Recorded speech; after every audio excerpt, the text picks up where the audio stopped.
How India was made, the 4 hidden migrations that created our DNA, language, and food.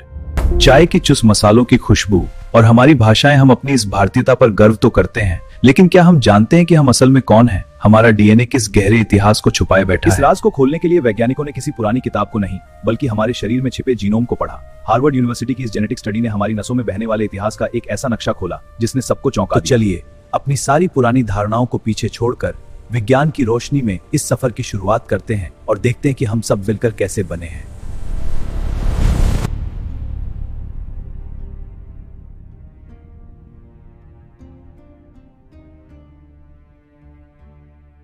लगभग 65,000 साल पहले हमारे पूर्वज होमो सेपियंस का एक छोटा सा समूह अफ्रीका से बाहर निकला।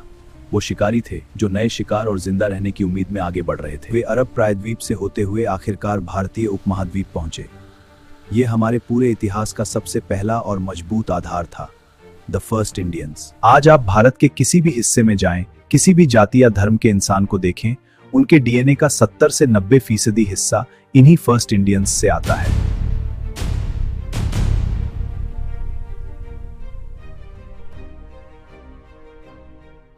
इसके बाद वक्त बदला।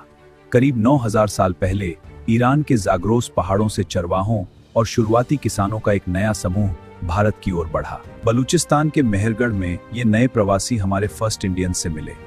2 अलग अलग दुनिया के लोगों का यह मिलन सिर्फ खून का नहीं, बल्कि संस्कृति का भी था। इन दोनों जीनों के आपस में मिलने से एक नए समाज का जन्म हुआ। यही वो मिला जुला जीन था जिसने आगे चलकर दुनिया की सबसे शानदार सभ्यता को जन्म दिया, सिंधु घाटी सभ्यता।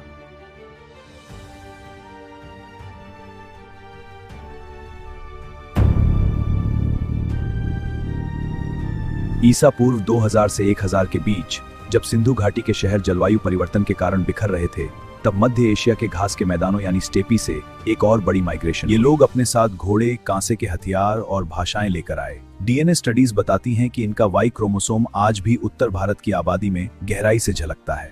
इन नए चरवाहों और सिंधु घाटी के मूल निवासियों के बीच मेलजोल और शादियों का एक लंबा दौर चला।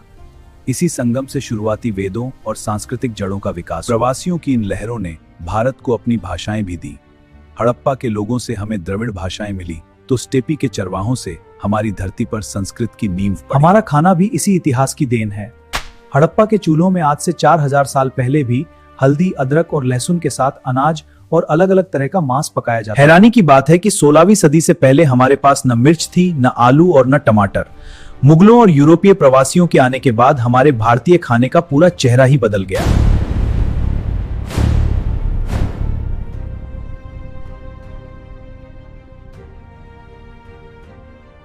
हजारों सालों तक भारत में ये सभी अलग अलग लोग बिना किसी पाबंदी के आपस में मिलते रहे।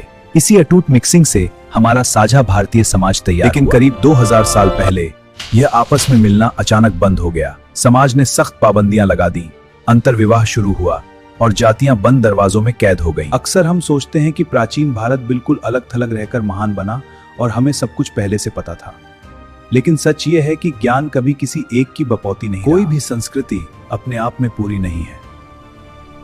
आज जिसे हम गर्व से भारतीयता कहते हैं,